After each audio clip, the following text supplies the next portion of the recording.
When it comes to the problem of privacy and data ownership, different cultures have different ideas. Europe tends to be more proactive. America tends to wait until they can point to specific harms. It's just the nature of the law.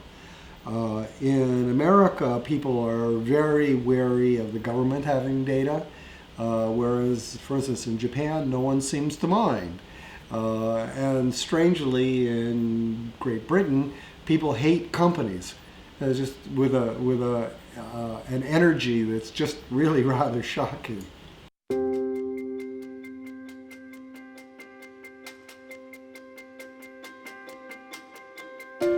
GDPR is just the first step in correcting the imbalances that we see in data today. It gives people ownership rights over data that's about them. But ownership of my data does me very, very little good. It's not really worth much money. I can't take action based on it. And this is very much like the situation in, say, the year 1900. There were a few big companies that controlled everything, and they really exploited the labor of citizens. And what did the citizens do? Well, they formed collectives, labor unions, for instance, but also credit unions, to be able to push back against these big forces. And GDPR lets you do that today. It lets you have a copy of your data, which does you no real good. But if, say, 100,000 of you in a city all got copies of your data, then you could begin asking questions with your data.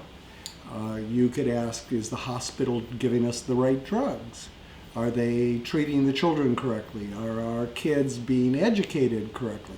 Things that really matter that today we really don't know.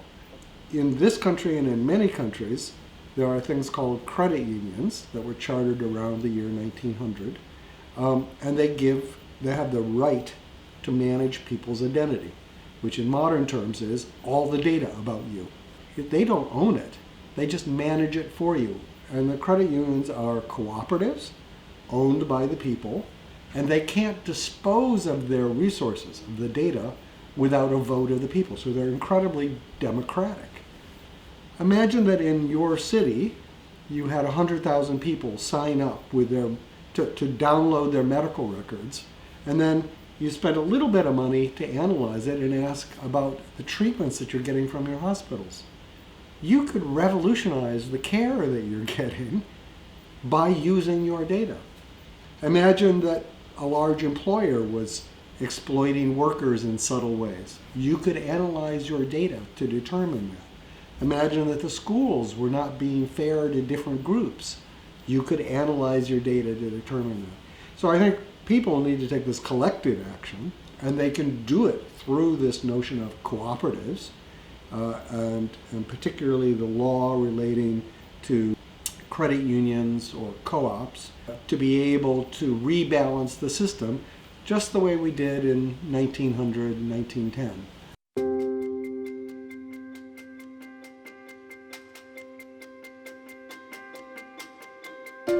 So this notion of foreign nations interfering in elections is a real one.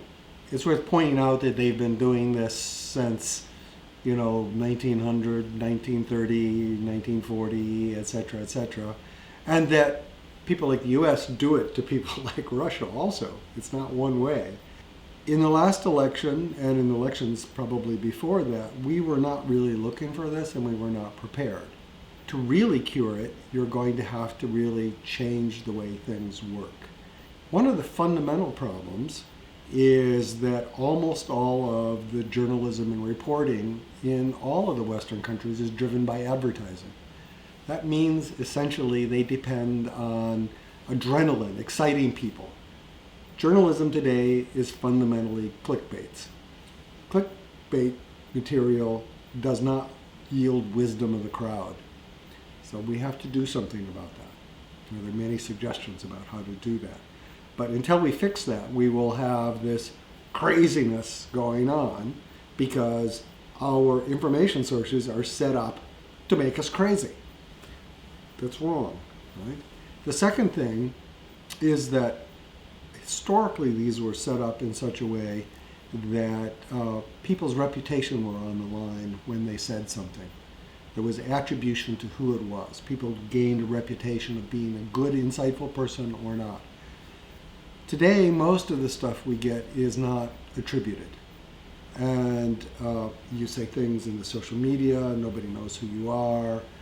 So you can't find who's doing this. And there's no consequence for saying crazy things. And we may have to push back on that.